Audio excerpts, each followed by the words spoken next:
Good morning. Good morning. Welcome, everyone. Glad you are here. My name is Brian Ellison. I'm Executive Director of the Covenant Network of Presbyterians, and I am so excited to welcome you to Covenant Conversation, South Carolina. There we go. A particular welcome to those of you who are joining us on the live stream as well. We have over 75 people registered either in person or online to be part of this event today, representing more than a dozen congregations across the state, representing 4 different presbyteries. So we're very excited at this opportunity to be together, to start conversations. The Covenant Conversations are a core part of who we are as the Covenant Network of Presbyterians, and we'll talk a little bit more about that as the day goes on. But know that what is happening here today is so very important. It's important for us to be together in community, and it's important for us to start conversations that bring about transformation in people's lives, and in the church, and in the world. I want to begin by calling on 2 of my colleagues and friends who are both members of the Board of Directors of the Covenant Network of Presbyterians. From Davidson, North Carolina, Julia Watkins, and from Boise, Idaho, TJ Romali.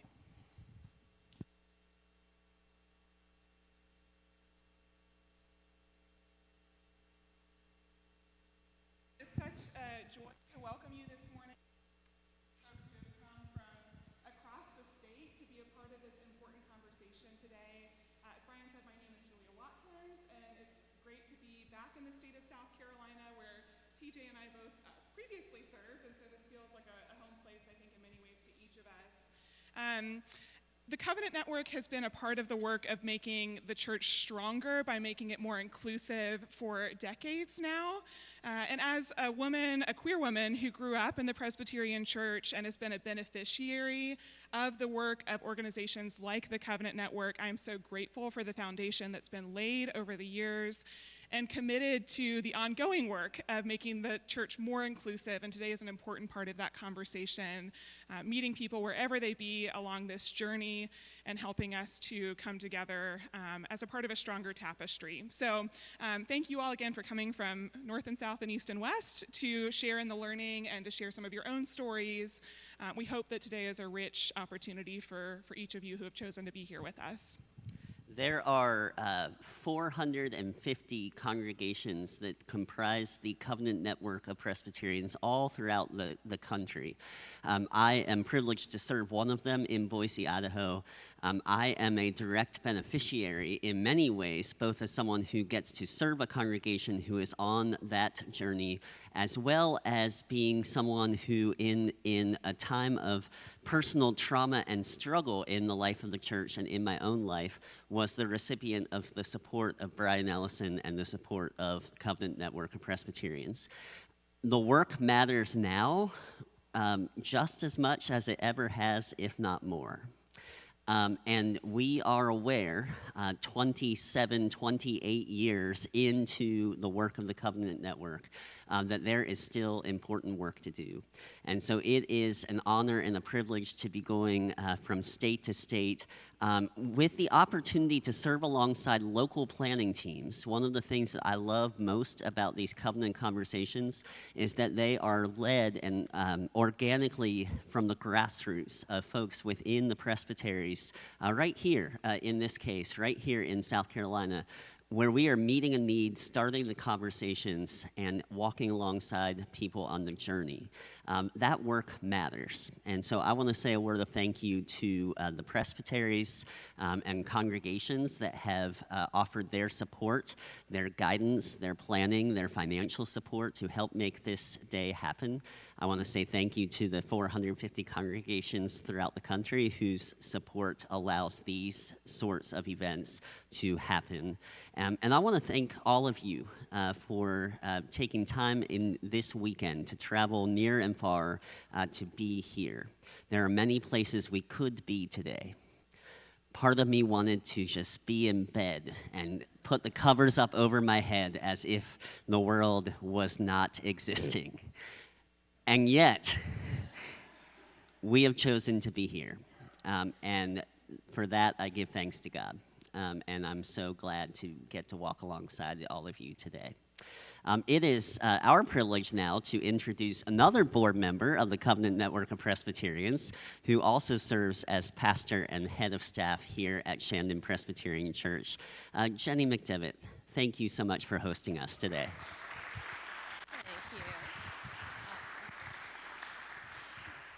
Thanks, friends. It is wonderful to be here. It's wonderful that you are here, and welcome to Shandon Presbyterian Church. Whether you have been here before, some of you will be here again tomorrow, or whether you haven't been here ever before, we're delighted that you are with us now. We say every Sunday that at Shandon, we believe very strongly in genuine welcome and authentic hospitality, for we believe those things to be central to the gospel of Jesus Christ. And so every Sunday, I say, whoever you are and however you have come to be here today, there's a place for you here. So welcome home. So welcome home to all of you. Potentially the most important thing I have to tell you today is about the restrooms. That is the function of being the host.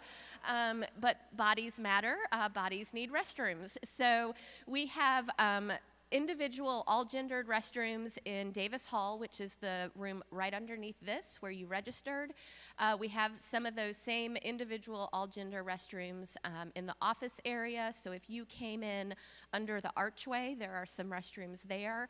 And then out this hallway and around the corner, we do have some multi-stall restrooms. So all that is to say, use whichever one you want or whichever one is closer as you need. We will have lunch downstairs in that same room. We have tried to be very attentive to any dietary needs that you all mentioned. We did our best. If you need something that you don't see, let us know. So the magnetized name tags that say Shandon, there's a few of us running around. If you need anything throughout the day that you can't find, just let us know. Shandon was chartered and became a Presbyterian church officially in 1916.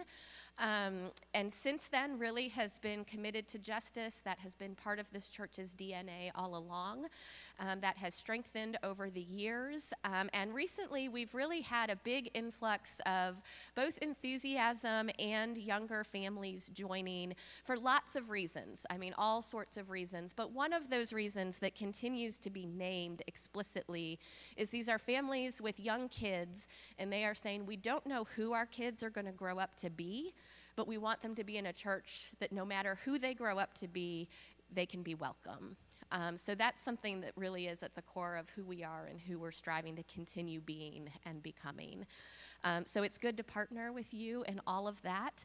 And, you know, Columbia, like pretty much every place you all have come from, is both a wonderful place and a complex place. So it's good to know that we have colleagues and friends all throughout the state. Like I said, anything else, don't hesitate to let me know. But I'm going to invite Brian to come say the things that you really came here to hear. But thank you once again for being here.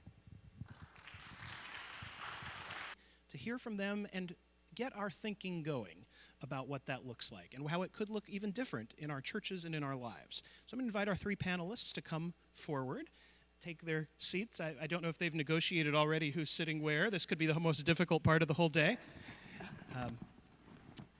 And I will tell you that after the panel this morning, before we go back to before we move on with the rest of the day's schedule, you'll get a chance to hear what different workshops will be offered over the course of the day. And this is also my little warning to workshop leaders. I'm going to ask you to say one sentence about your workshop.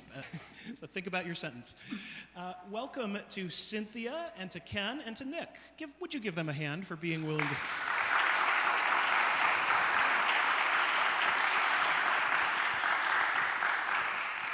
So I'm going to ask each of them a question, and then we'll start asking them some questions all together. And if you have questions for them, you can join in the conversation. And let me start with Ken. It doesn't matter where you sat. I'm still going to start with you. Ken, you do a lot of work in talking about diversity and inclusion in your professional life, but you have experienced what it means to be welcome and also what it doesn't mean to be welcome. in faith communities. And I wonder if you would be willing to share a few minutes of your own story of being part of a faith community that maybe didn't feel as welcoming, and how it's different when you're part of one that is. Sure. So my husband and I moved to South Carolina 3 years ago from the Boise, Idaho area. We were looking for a church. We actually attended United Church of Christ, which is a very open and affirming denomination. There isn't one in this area where we live. So when you're part of the LGBTQ plus community and you want to find a church, you have two options. You either go in blindly and hope that you're accepted, or you make that dreaded phone call where you call the office, ask to speak to the pastor, explain that you're part of the community, and would you be welcome at the church. So you're basically forced to out yourself from day one. So when we moved to Marion, we made that phone call to the Marion Presbyterian Church. I wanted to be part of a church in my own community where I'm serving where I live. We were told we would love to have you. We accept everybody, please come. We attended for probably close to a year. Then we asked to join the church. We were notified that we were accepted into the congregation. My next door neighbor is very active in the church. He's the one that came and informed us that we were accepted as members. So we were all excited that next Sunday, they formally welcome us into the membership of the church. After church that Sunday, we're pulled aside and we were informed that, well, yes, we did welcome you into the body of Christ. Unfortunately, you will not be able to attend or serve on any committees or be in any leadership position of the church because of your homosexuality. So we were kind of gobsmacked by that. You tell us we're welcome, but we're conditional members. So we're good enough to tithe, you'll take our money, but buck stops here. But we had formed close relationships with people in the congregation. So, we did notice that there were people who very much welcomed and made a point to come and get to know us and learn about us and invite us to dinner or to hang out. And then there were part of the congregation that you could tell really didn't want us there. After about a few months of praying about it, and I'm very good friends with Jen Collar, the pastor of John Calvin. She's actually on the board of directors of a nonprofit that I volunteer with.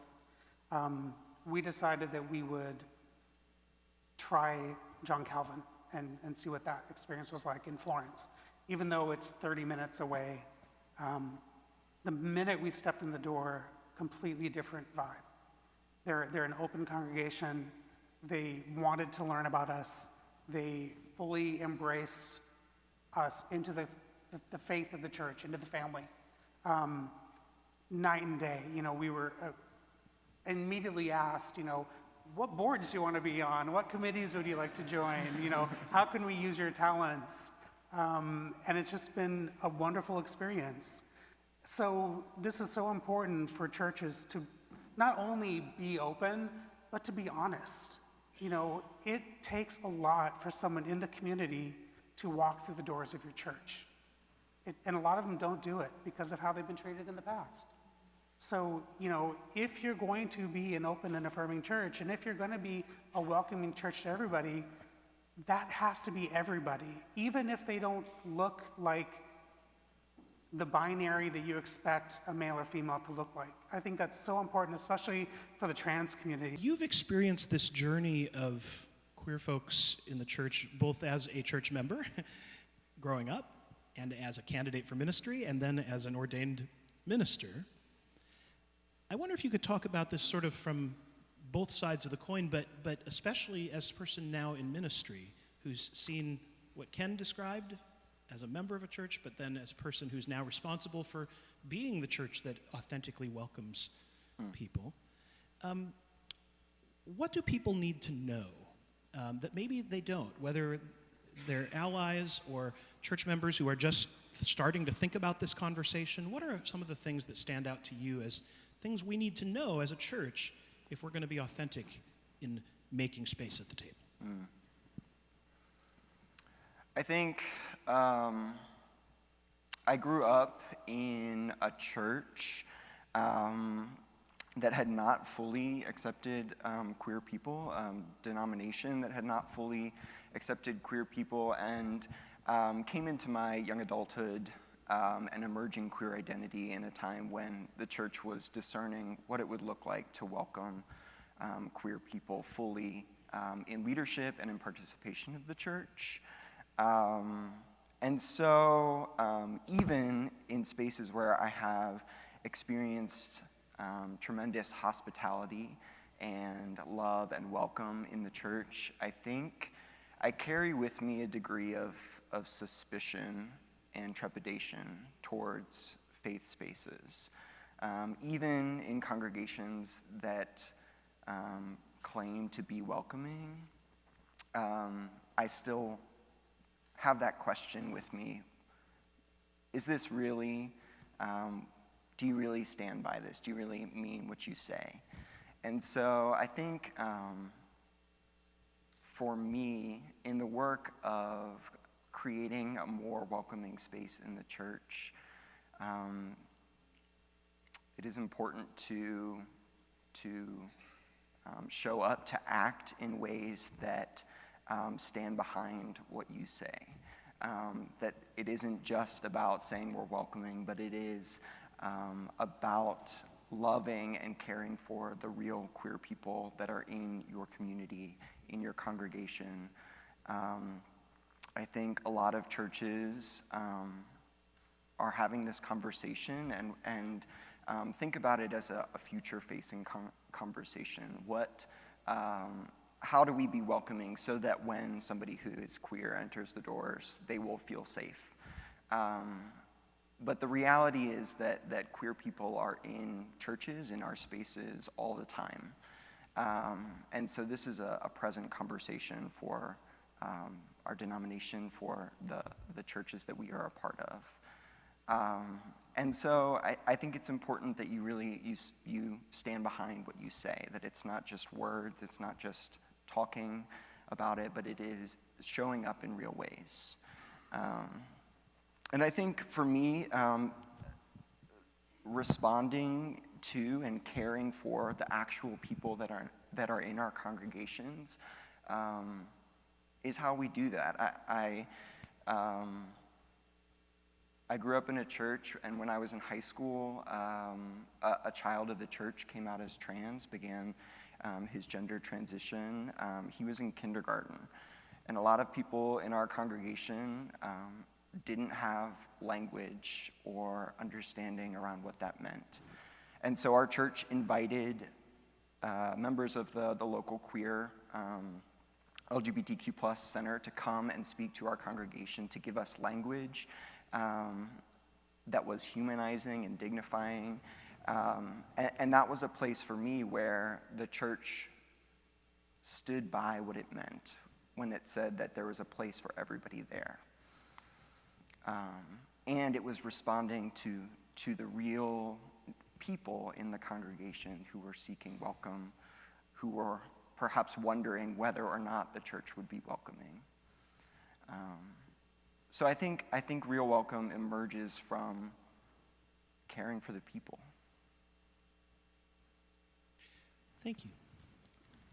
Now, we actually owe the biggest debt of gratitude of all to Cynthia Gordon for being on this panel, because they only agreed to be on it this week.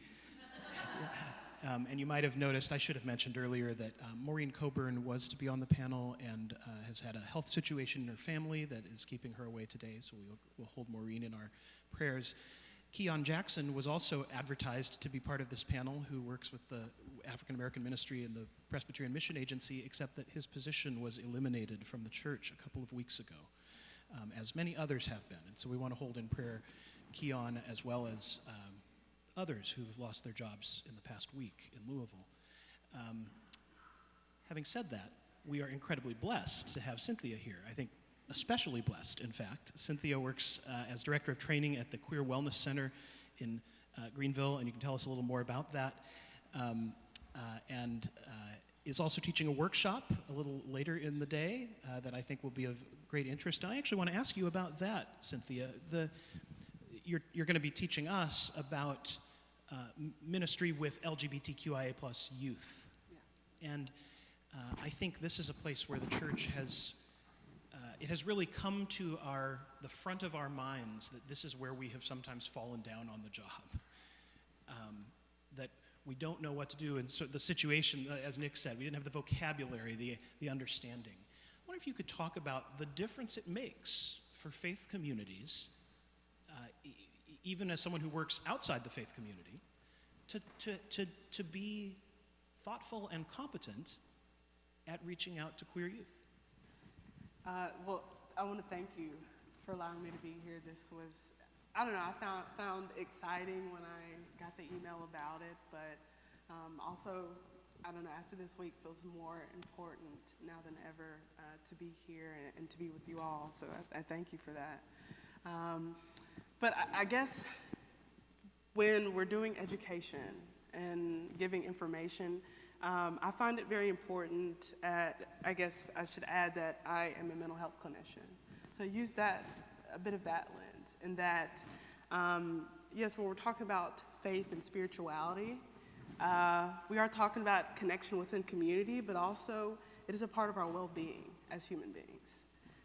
That it is a part of our ways that we care for ourselves emotionally, and has a direct connection to how well are we doing cycle. When we see folks who are rejected from their community, we see that there's a higher risk of depression, anxiety, substance use, all the mental health concerns that we see within our community are oftentimes directly related to how safe is the environment.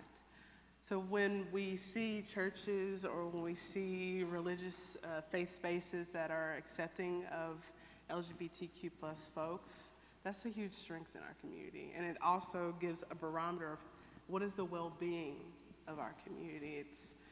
It's so important. So I want to invite us to start formulating questions you may have for our panel. This is a safe space, and I'm putting that in quotation marks a little bit. Safe space doesn't mean anyone can just ask anything they want without thinking about what they're saying. But it does mean that we have agreed to try to hear what you're asking, and we want you to be able to be honest and step out and ask what's on your mind and hearts, and to do that respectfully and thoughtfully, but also honestly. I want to get the ball rolling with a couple of questions, though, and I hope you'll feel free to respond to one another as well. And one of the questions I want to ask about is something that was also important to the team that was planning this event, and that's intersectionality, the reality that for many people in the queer community who represent more than one marginalized community, whether they are people of color or people with disabilities or perhaps immigrants or perhaps living in poverty, other marginalizations that not only are added to whatever exclusion they may encounter as queer people, but in fact augment and exponentially multiply the challenges in a society that is often poorly equipped to address them with care and compassion. I wonder if you could talk a little bit about that reality and what faith communities need to know about it, because often those overlapping marginalizations are faith statements and faith commitments get to be part of that. So I wonder if, and all of you have encountered this in different ways, and I want to leave it open to you about how you might want to talk about that. But what would you say about what we need to hear about responding to the diversity even within the queer community?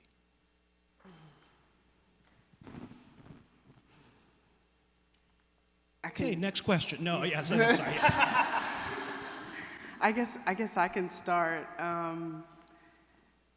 One of the statistics I give when talking about intersectionality is that there is a population within the queer community that is most vulnerable, and that is transgender women of color, the most vulnerable population within the queer community. I want to say it's not, when we're talking about intersectionality, it's not because this person has this particular identity, they are automatically oppressed. It's more of, how does the system treat this individual when something happens for them?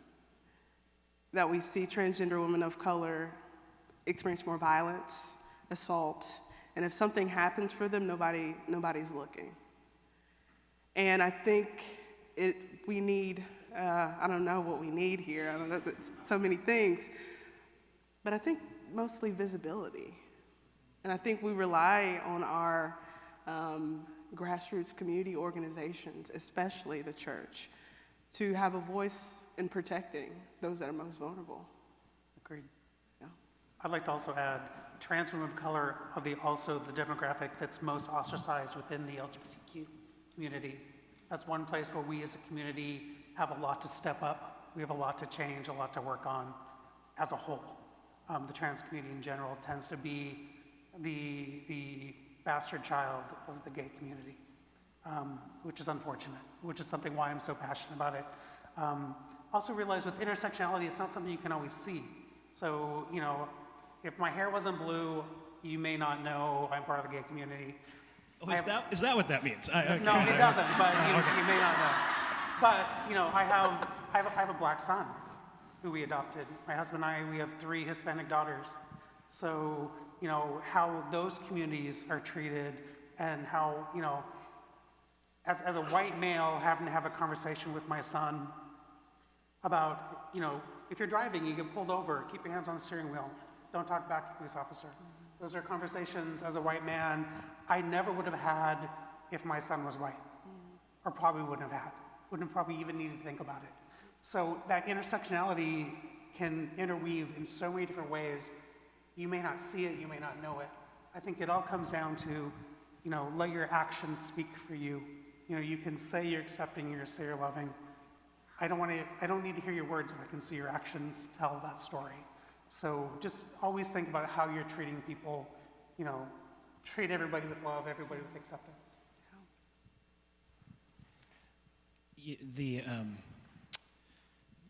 The former stated clerk of the General Assembly, J. Herbert Nelson, who was also once a member of the board of the Covenant Network of Presbyterians, he talked about, the term he used was a second strike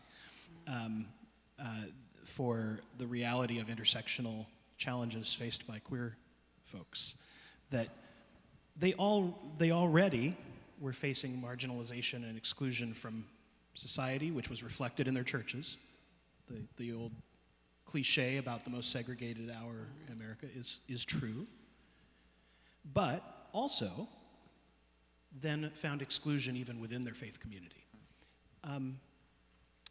I don't know if this is limited to a conversation about intersectionality, but I wonder if we could talk about some practical steps. I mean, what are ways that a church that is trying to not just give lip service to its inclusion commitments, but trying to put practical meat on those bones, what might that look like?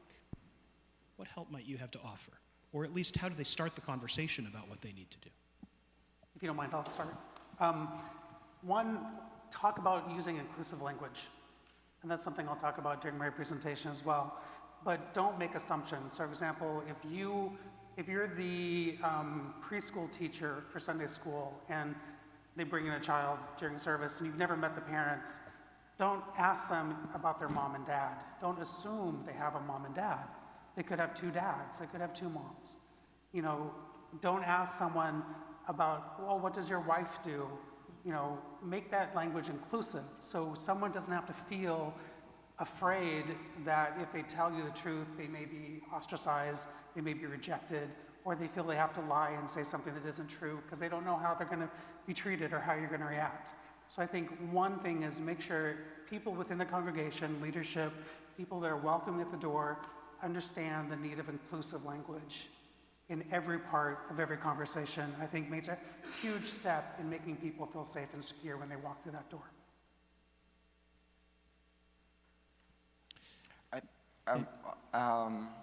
I think an attention to intersectionality in our thinking about welcome of LGBTQ plus people also reveals the way that these systems which oppress LGBTQ plus people and people of color and disabled folks are all related, and so I think it can be helpful for folks as we're thinking about intersectionality to not see this conversation in a vacuum, to understand the ways that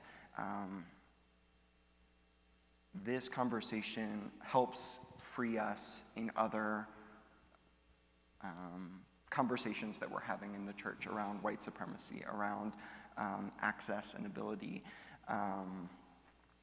I think that can be a freeing way to think about intersectionality in our conversations as well, that all of these systems are related. So if we are not able to have conversations in conflict, or that is going to affect our welcome of LGBTQ plus people. It is going to affect how we think about our conversations about race.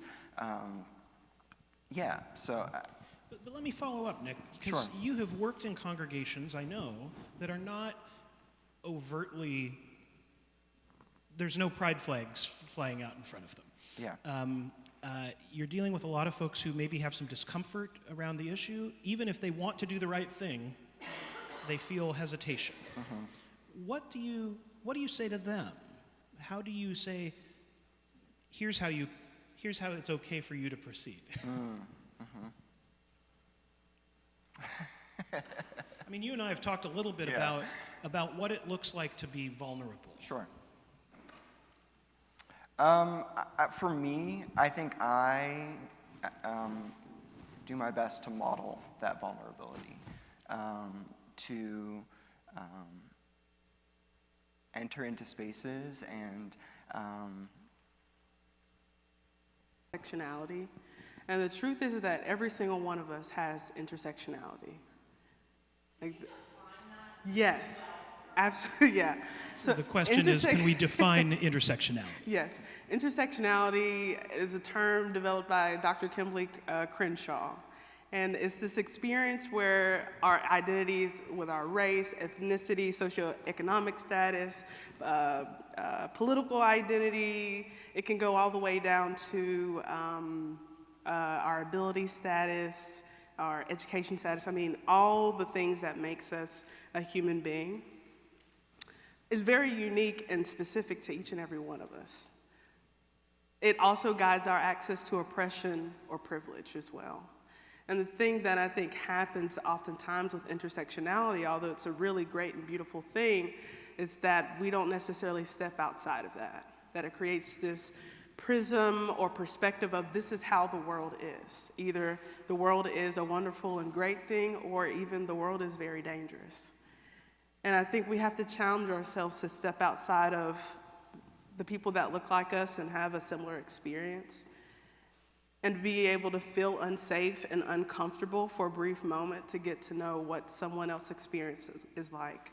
And when we do that in a mass scale, when we have a whole congregation or a whole organization that has that individual practice, then we get more people who don't really look like us in a room. And that's a beautiful moment. Thank you. Thank you for that. All right. So I'd love to hear what questions you have. I'm told that this mic doesn't work past the third or fourth pew, so I will hear your question, I hope, and then repeat it for the people on the live stream as well as for our speakers. What are your questions for the panel? Yeah.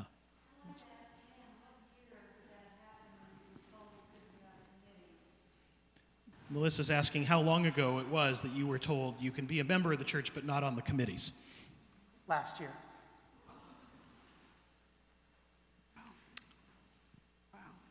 You know, I appreciate the question and the honesty of the answer, because we travel all over and do this all over the country for the Covenant Network. And there are lots of places, maybe every place, there is an element of reaction that is, I didn't know we were still talking about this.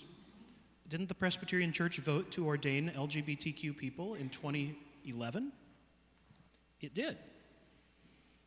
There were many leaders in the church who really believed that was going to be the end of it. Maybe 2015 when we approved same-sex marriage. And the collective, whew, glad we don't have to talk about that anymore. I mean, people left the Covenant Network thinking our work was done. It isn't done. Living into those promises, living into those commitments is the work for all of us today. Other questions? Leslie.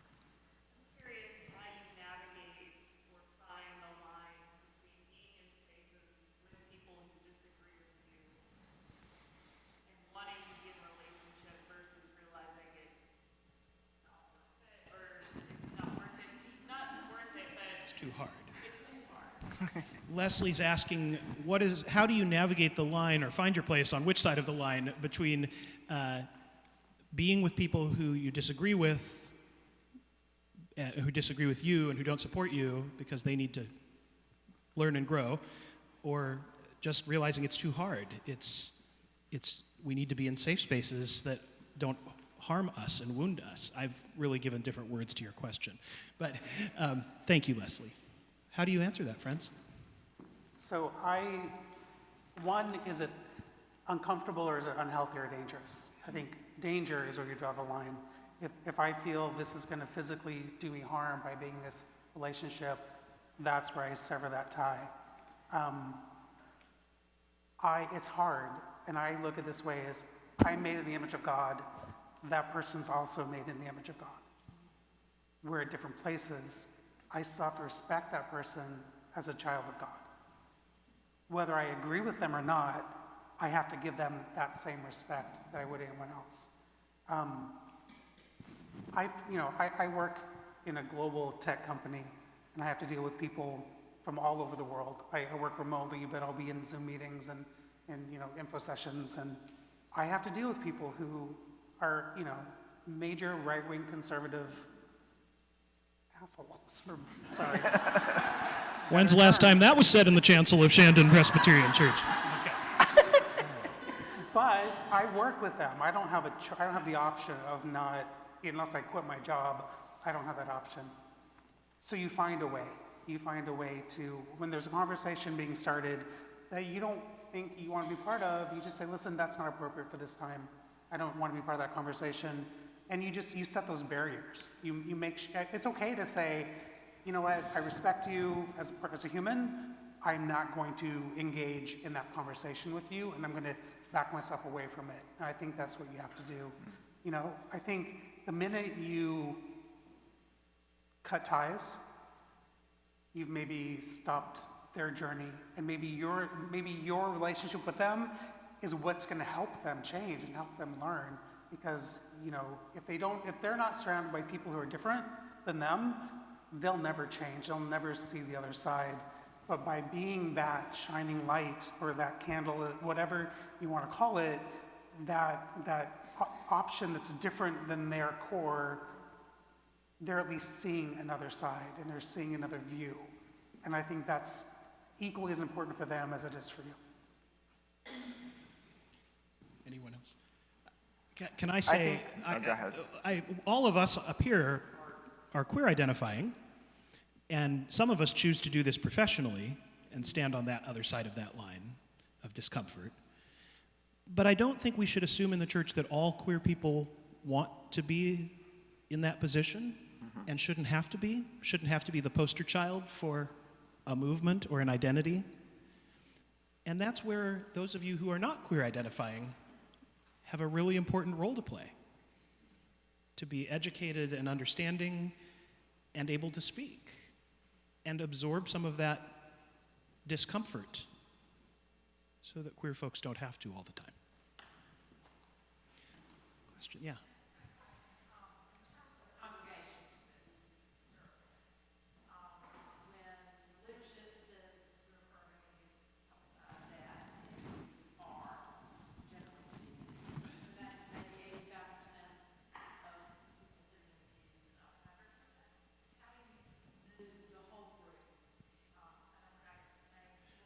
Cynthia.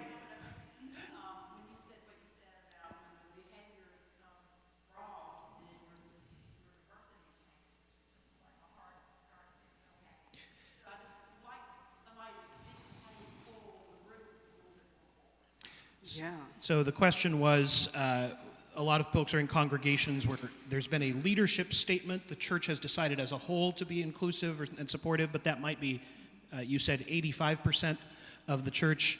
How do you pull the rest of the group along? How do you deal with the reality that there still are differences and disagreements and different understandings in a group that's trying to be a community together?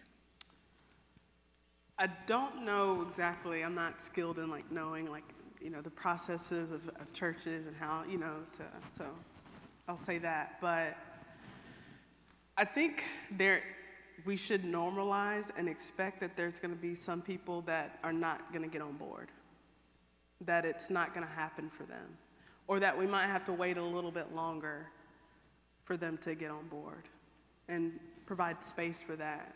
Going back to your question, and I think you answered it with that we don't want folks to be in danger, of course. If there's harm being done, we want to address that. But the one thing that I think that can happen, and I experience this all the time, where I work at the Queer Wellness Center. A lot of my time is spent with queer people and in community that is supportive of me and the people around me. But when I step outside of that maybe 15% is there, and I have a reaction like, oh my goodness, I forgot. But I think there is a moment where either we have to recognize what is dangerous, unhealthy, and not safe, but also be patient and allow people to have space to maybe ask questions, be curious, that it might not happen exactly when everybody else is on board or participating in the extension of diversity. And also that some people won't come along. Not everybody's gonna go.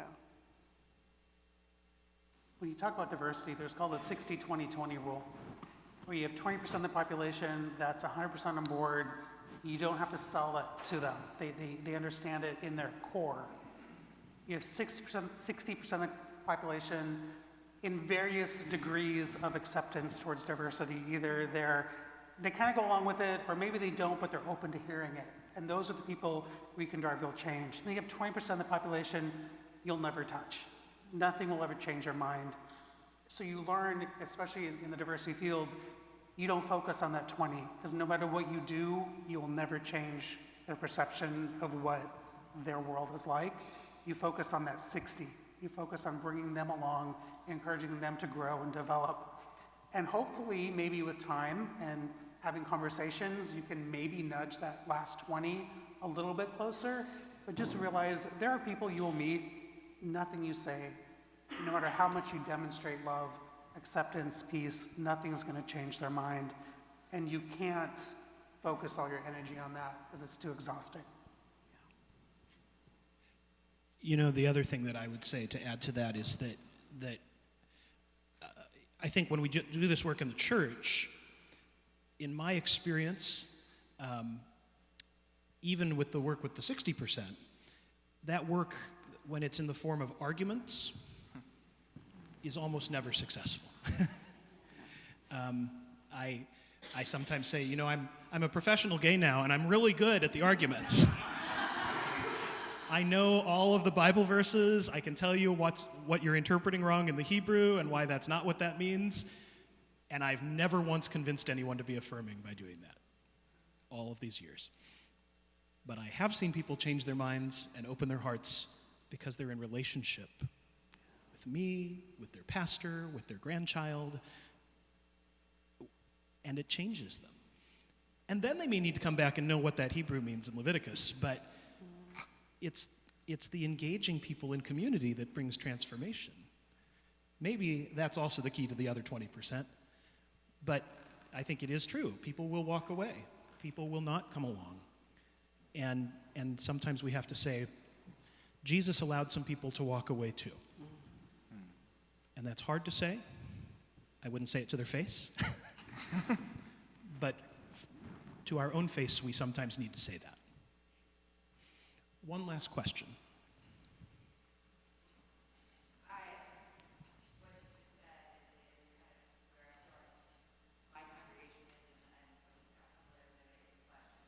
Okay.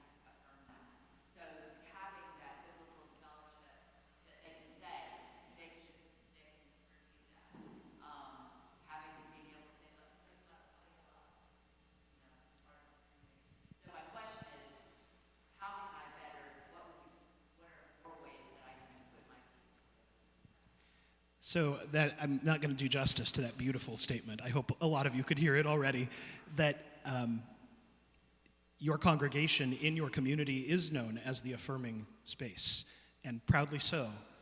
That's not what you're saying. No, I've yes, proudly so to you.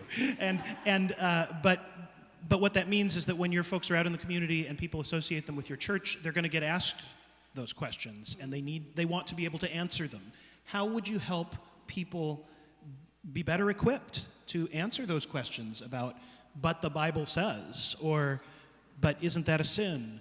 Or how do they answer those things? How do you equip well-meaning people to handle those questions? Nick? Sure. I think I would facilitate conversation about what you love about your church. And I think you have named it beautifully for us.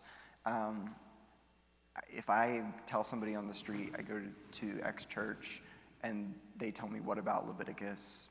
I don't care. But I will say this is the community that I love, and this is why I choose to be a part of it. And this is why it means something to me that we have welcomed people in this way. Here's a moment, here's a story of where I have experienced something meaningful, where I have been transformed by grace in this community, where I have become a more whole version of myself. And whether or not that person is able to change whoever in the community's mind about their congregation, they can feel confident in their identity as part of your community. And I think that only strengthens the church. Yeah. And I think of two passages. Love the neighbor as thyself, judge, yes, ye be judged. That's the number one goal. Love the neighbor as ourselves. All of our neighbors, not just our white neighbors, not just our straight neighbors, not just our Democratic neighbors or Republican neighbors. Love our neighbors as ourselves. And judge not, yes, ye be judged.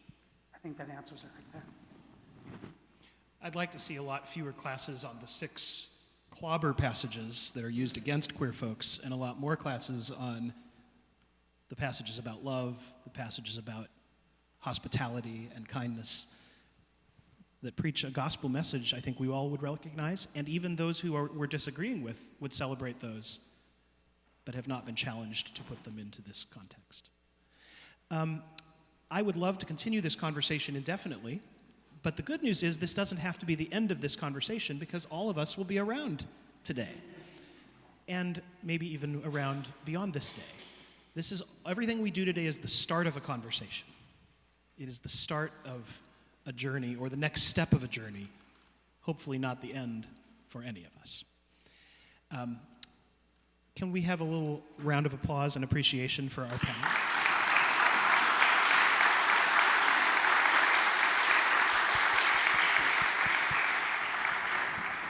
So I'll invite you to sit tight as we look at the schedule for the rest of the day. So hopefully you all got one of these as you registered. If not, there's more down there on the table. And you can see that the next thing is workshop sessions.